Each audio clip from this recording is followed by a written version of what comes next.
You made a choice this morning what to wear, what to eat, whether to check your phone first or wait. You felt it, that moment of decision, that sense of control. That wasn't real. And the most disturbing part isn't that science proved it. The most disturbing part is that your brain already knew. It just never told you. In 1983, a neuroscientist named Benjamin Libet ran an experiment that should have ended the debate about free will forever. He asked people to move their wrist whenever they felt like it. Simple enough.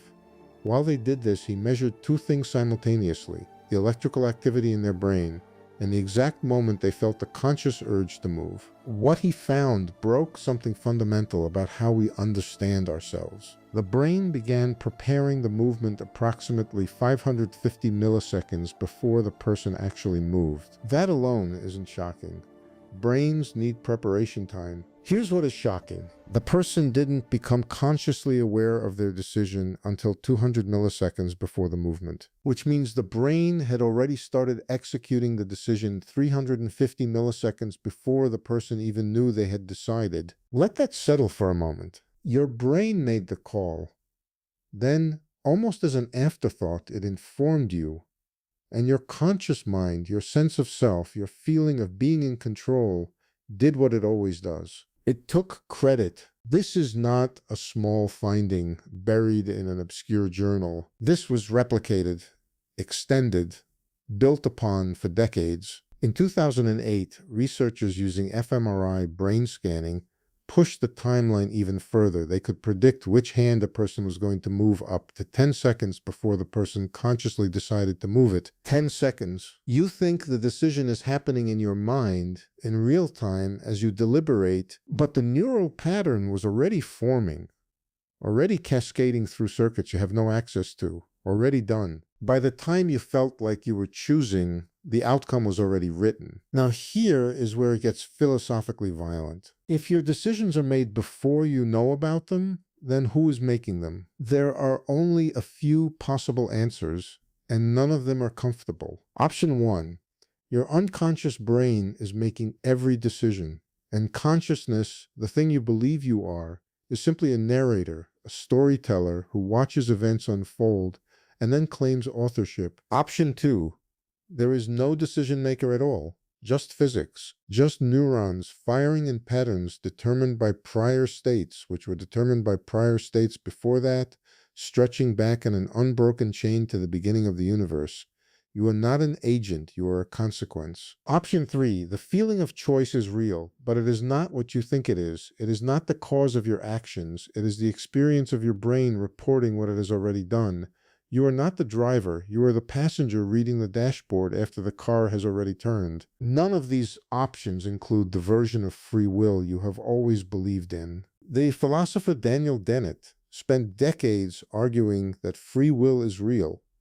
But his version of free will is not the one most people want. He says, yes, you are making decisions, but you, in this context, means your entire brain, including all the unconscious processes, including the parts that operate 50-50 milliseconds before awareness. The self, in his framework, is not the conscious narrator. The self is the whole system. But this creates a new problem. If the self includes the unconscious machinery, then the self has no access to most of itself. You cannot observe your own decision-making process. You cannot intervene in it. You experience only the output. Imagine being the CEO of a company where every decision is made by employees you have never met, in rooms you cannot enter, using information you are never shown, and then someone puts a press release in front of you and asks you to sign it as if it were your idea. That is consciousness. That is you. But wait, because this is where the story takes an unexpected turn. Some scientists looked at the Libet experiment and said, not so fast. They noticed something Libet himself acknowledged. There is a window, a small gap between the moment the brain begins preparing and the moment the action actually occurs. And within that window, something interesting happens. People can veto the movement. They can feel the urge building, notice it consciously, and stop themselves. Libet called this free won't, not the freedom to initiate, but the freedom to refuse. Which raises a question that is somehow more unsettling than the original finding. What if the only real freedom you have ever had is the freedom to say no? What if human agency is not about authoring your desires, but about filtering them? Not about generating the impulse, but about choosing whether to act on it? This would mean that every time you resisted something, every time you paused, every time you chose not to react, that was the truest expression of whatever you mean by a self, not the wanting, the withholding. There is another layer to this that almost nobody talks about. Your sense of having made a decision is itself a construction. After the fact, psychologists call this confabulation. The brain does not just make decisions without you, it also invents explanations for those decisions that feel completely accurate but are often completely wrong. In split brain patients, where the connection between the left and right hemispheres has been severed, researchers found something extraordinary. The left brain, which controls language and narrative, would watch the right brain do something it had no information about, and then, without missing a beat, it would invent a perfectly plausible explanation for why it happened. And the patient believed it completely. This is not a pathology unique to split brain patients. This is what your brain does constantly. You did something, your unconscious made the call. Then your narrator brain looked at what happened and constructed a story, a reason, a motivation, and delivered it to your conscious mind as if it were a memory of deliberation. You did not remember choosing, you confabulated the choice. Every reason you have ever given for anything you have ever done is, at least partly, a story your brain told you after the fact. So what does this mean for how you live? This is the question that makes neuroscientists and philosophers genuinely uncomfortable. Because if free will is an illusion, then so is moral responsibility. If you could not have done otherwise, if the outcome was determined by processes outside your awareness and control, then punishment makes no sense, praise makes no sense, regret makes no sense, but we cannot live that way. And this might be the most important insight buried in all of this research. The feeling of agency, even if it is not what we thought it was, is functionally necessary. Animals that feel no sense of choice do not plan, do not delay gratification, do not override instinct, do not build anything that lasts beyond the moment. The illusion of free will, if it is an illusion, may be the most useful cognitive tool that evolution ever produced. It allows you to model future states, to imagine yourself making different choices, to behave as if your decisions matter, and in behaving that way, to actually change outcomes. The map is not the territory, but a good map changes where you end up. There is one more thing. Quantum mechanics introduced genuine randomness into the universe at the subatomic level.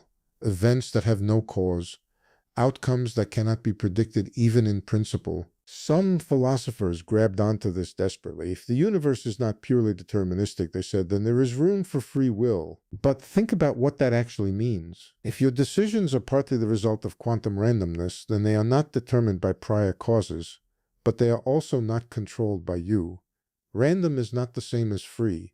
A choice made by chance is not a choice made by a self. So the two options that physics offers us are this. Your decisions are fully determined by prior causes, or your decisions contain an element of genuine randomness. Neither one is what anyone means when they say free will. Here is what we are left with. You are a system, an extraordinarily complex, self-modeling, future-simulating system. That system processes information, generates outputs, and then constructs a narrative about those outputs that includes a character called you who made them happen. The character is real. The narrative is real. The experience of choosing is real. But the version of agency you have always assumed, the uncaused cause, the ghost in the machine, the sovereign self that sits above the neural process and directs it freely, that version has no scientific support and may have no coherent definition, which leaves you with a choice. And yes, the irony is deliberate. You can treat this information as destabilizing, as evidence that nothing matters, that effort is pointless, that you are just watching a movie of your own life with no ability to change the script. Or you can understand what the research actually suggests, that the system you are is capable of learning, of updating, of building new patterns that change future outputs.